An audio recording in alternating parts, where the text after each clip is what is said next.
La'allakum tattaqun. Itu anak SD yang hafal surat Al-Baqarah juga tahu. Bagus, tapi udah benar. Cuman saya mau naikkan level Anda berpikir. Begini.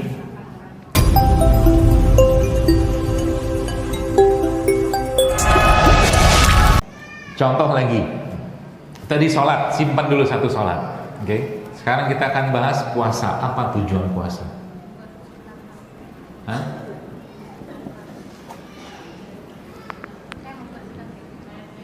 Apa? Supaya sehat? Itu level paling bawah itu. Apa Pak? La'allakum tattaqun. Itu anak SD yang hafal surat Al-Baqarah juga tahu. Bagus, tapi udah benar. Cuman saya mau naikkan level Anda berpikir. Begini. Jadi nanti Anda akan ketemu benang merah di situ, ya, supaya nanti kita tahu sebenarnya. Saya sering sampaikan bahwa syariat dalam agama Islam ini itu semuanya menyehatkan. Tapi kita tidak kerjakannya untuk sehat, enggak. Ya, sholat itu apa? Ayat hadisnya begini, Nabi bilang begini. Berapa banyak orang yang berpuasa, kata Nabi. Betul? Mereka menahan lapar, menahan haus, dan mereka cuma dapat lapar dan haus saja. Lalu lanjutannya apa? Di situ ternyata kenapa mereka bisa seperti itu? Karena mereka tidak meninggalkan bohong, fitnah. Itu kan penyakit hati semua kan? Berarti aslinya puasa yang Allah inginkan dari puasa apa? Mau ngebersihin hati kita kan? Supaya hatinya bersih, caranya gimana? Jangan banyak makan. Makanya Ibnu Qayyim al-Jauziyah rahimahullah mengatakan bahwa salah satu penyebab dari 5 penyebab lemahnya iman seseorang adalah banyak makan. Yang pertama. Yang kedua apa? Banyak ngomong. Tidak penting. Apa aja diomongin, semua dikomentari. Itu yang kedua. Bergaul dengan orang yang tidak tepat juga bisa melemahkan iman. Sampai Nabi mengatakan apa? Imanmu tergantung dengan siapa engkau bergaul. Maka mulai sekarang pilih-pilih teman. Jangan berteman dengan orang yang menyebabkan iman Anda makin turun, ilmu Anda tidak bertambah. Anda jangan dekat-dekat sama dia. Gitu. Sayang nanti. Ya, tadi zakat. Tujuan zakat apa? Mensucikan hati kan? Sama, semua urusannya sama. Artinya apa? Kalau ini saya katakan kita kerjakan dengan baik, dengan benar, sesuai dengan kaidahnya, harusnya kita punya hati yang terjaga. Harusnya. Tapi sudah disampaikan Allah bahwa manusia kita ini, ya, kita sudah ditakdirkan, diciptakan Allah dengan berbagai macam sifat. Apa sifatnya kita? Anda, saya. Apa sifatnya? Apa sifatnya?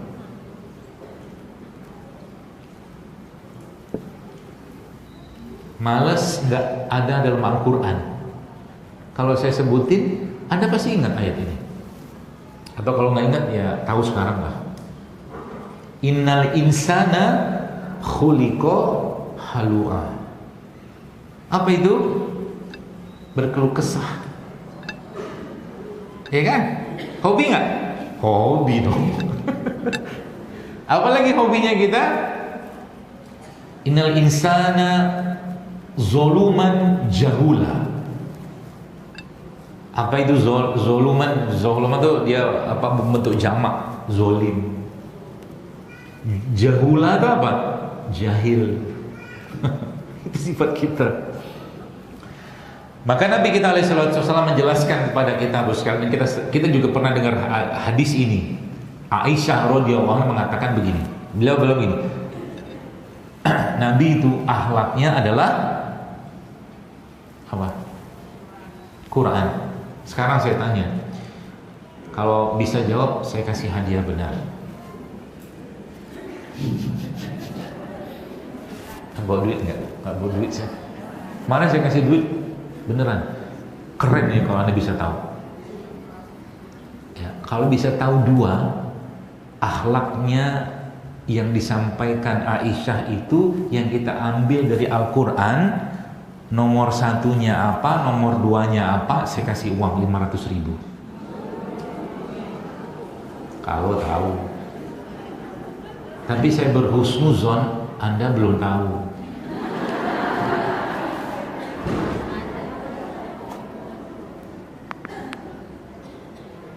Apa kira-kira? 2. Banyak, ada 22. Akhlaknya Nabi SAW itu nomor 1 sama nomor 2 yang terbanyak, dan nomor 2 itu yang di bawahnya.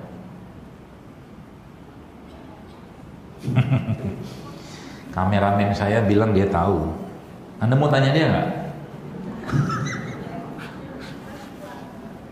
Nomor 1-nya apa, nomor 2-nya apa?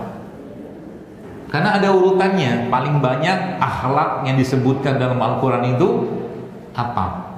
Nomor 1 itu ada 355 kali disebutkan dalam Al-Quran. Hah? Tulus dan ikhlas. Bukan. Kalau tahu saya kasih ada 500.000. Tapi jangan tanya kameramen ya, awas dia jawab juga itu. Sopan deh, dia WA pula sama saya. Apa?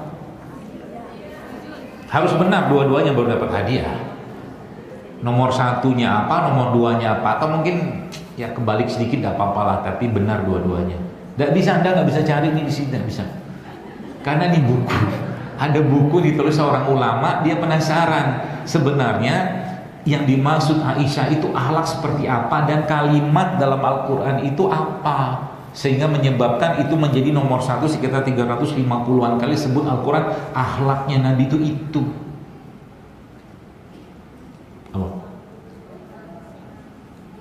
Kalau tadi mikir innal insana zoluman jahula,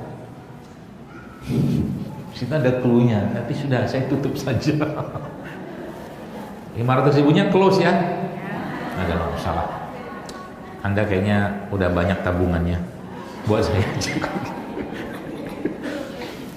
Yang pertama tuh, yang pertama al-adl, adil. Itu 355 kali dalam Al-Quran.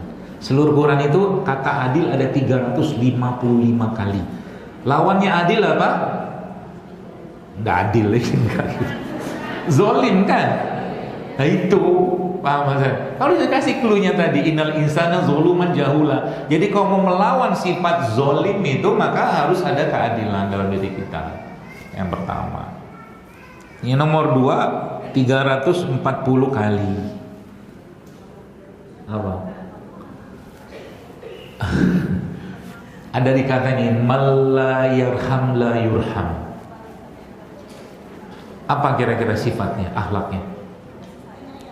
Ar-Rahmah. Nomor 2 340 kali. Ya, itu.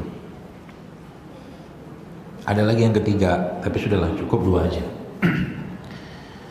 Jadi 22 sifat itu Bapak sekalian, atau mungkin akhlak tadi itu, itulah sebenarnya imanitas tanda kutip kita. Imanitas. Sekaligus dia juga imunitas. Ya. Baru 2 kan tadi kan. Ya. Banyak lagi yang lain sebenarnya. Contohnya adalah yang banyak juga tuh as-sidq, jujur. Itu akhlak. Ya. Makanya kalau kita lihat dulu sekalian, subhanallah ya, kisah-kisah para orang-orang soleh zaman dulu itu, masya Allah ya. Abu Bakar itu kan as-siddiq radhiyallahu anhu kan digelar kan, dia jujur kan. Saking jujurnya orang ini dengan imannya kepada Nabi Muhammad SAW, apa dia bilang? Apa orang mulia ini bilang? Dia bilang kalau tembok itu putih, hitam lah, karena lihat ditutup, karena itu hitam, kata dia. Tapi Nabi mengatakan itu putih, maka saya akan hilangkan pandangan mata saya dan saya percaya sama Nabi bahwa itu putih. Itu imannya Abu Bakar. Dahsyatnya iman seorang Abu Bakar As-Siddiq radhiyallahu anhu. Sampai apa? Sampai Nabi katakan kalau iman umatku ini ditimbang, kata Rasulullah SAW, dan dibandingkan seluruh iman umatku ditimbang dan dibandingkan dengan imannya Abu Bakar, maka lebih berat imannya Abu Bakar. Itu. Jadi kalau ada orang yang mohon maaf mencaci-caci Abu Bakar, apa ceritanya? Gak ada ceritanya gitu loh. Nabi udah menjelaskan kayak begitu, gitu ya. Jadi itu beberapanya Ibu sekalian. Nah, makanya imanitas ini, ya akhlak-akhlak nanti bisa dapat banyak, kita ada 22. Ada jujur, ada kasih sayang, ada memaafkan, masuk di situ. Itu mulai diinstal. Ya, diinstal itu maksudnya apa? Ketika kita baca Al-Quran, ya Allah tambahkan dalam diriku rasa kasih sayang. Tambahkanlah sifat jujur, tambahkanlah masukin, sehingga nanti apa yang terjadi, dia akan membersihkan. Apa yang dibersihkan? Hati. Pada akhirnya apa yang akan dibersihkan? Jasad lah. Apalagi kan sudah Nabi katakan, kalau kolbu itu sehat maka jasad pasti sehat. Sekarang begini, kita sekarang judulnya saya bilang mari kita install kejujuran. Siap? Nah, ngomongnya nggak berani. Siap? Siap ya? Allah sanksinya. Anda mau sehat? Jujur ya? Karena Allah ya? Oke, ikutin apa yang akan saya sampaikan ini. Dan ini proven insya Allah. Jadi mulai hari ini Anda udah jujur sama Allah ya? Udah jujur, Allah saksinya loh. Mulai hari ini Anda tidak ada lagi makan gula pasir.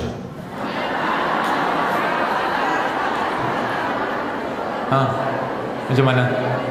Oke. Sudah. Mau nggak? Jujur ya, mulai hari ini.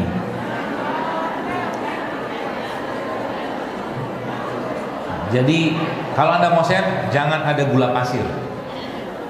Oke? Jangan pakai tapi-tapi. Kalau pakai tapi saya tidak lanjutkan. Contoh tuh. Nanti kalau saya bikin sambal gimana kan gitu kan? Kan pakai gula pasir, pakai kurma bisa bikin sambal. Benar? Belum pernah nyoba sudah. Sudah saya ajarin caranya sambal kurma. Cabai rawit, bawang putih, garam sama kurma udah enak. Beneran. Ya, akhirnya otak kita kan mikir. Ya, makanya judul mikir-mikir ini belum selesai, baru satu baru saya satu. Kemarin saya bilang Quran itu ngajak kita mikir. Kalau saya bilang Fir'aun, Anda pasti ingat raja yang zolim, ya kan? Di zaman siapa? Nabi Musa. Dan Allah menggunakan kata Fir'aun itu dulu sekalian memang untuk raja. Fir'aun itu kan gelar sebenarnya, namanya kan Ramses apalah gitu-gitu lah. Oke. Itu di zamannya Nabi Musa alaihissalam. Tapi menariknya Nabi Yusuf itu di mana? Mesir juga. Tapi kalau Anda lihat saat itu ada raja nggak? Ada, tapi Allah tidak pakai kata Fir'aun, Allah pakai kata Malik untuk di zamannya Nabi Yusuf. Karena zamannya Nabi Yusuf rajanya sifat rajanya itu tidak sama Fir'aun. Makanya kalau Allah pakai kata Fir'aun nggak nyambung. Gitu, paham ya? Itu Quran tuh ngajak mikir gitu loh. Ya. Nah, kembali gitu tadi. Mulai hari ini tidak ada gula dalam segala produk turunannya. Jadi kalau Anda nanti misalkan, ini bukan mengharamkan, bukan. Judulnya kita mau melatih diri kan gitu. Nanti dibilang, oh Jalil Akbar mengharamkan gula pasir. Tahzir lagi saya. Udah banyak yang mentahzir saya kan. Oh bio tahziran. Jadi produk yang menggunakan gula pasir stop. Berarti kira-kira kalau ada roti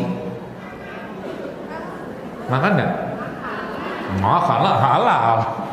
Tapi judulnya kalau mau naik level, entar dulu, ya. Terus yang pertama itu udah sering saya sampaikan, misalkan, oke, yang kedua apa? Nggak ada minyak goreng, sawit. Kalau mau goreng, pakai minyak kelapa. Kalau kita mau goreng, lebih baik mesti digoreng dulu lah, latihan dulu lah. Yang ketiga apa? Nasi putihnya dikurangi.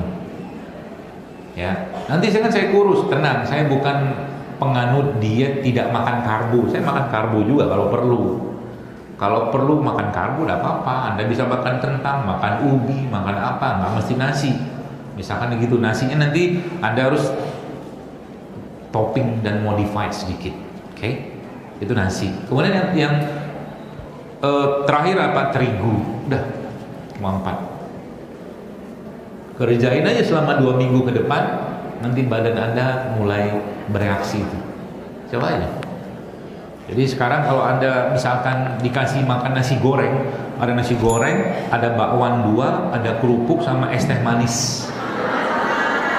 Makan nggak? Makan aja, kan nggak ada yang larang.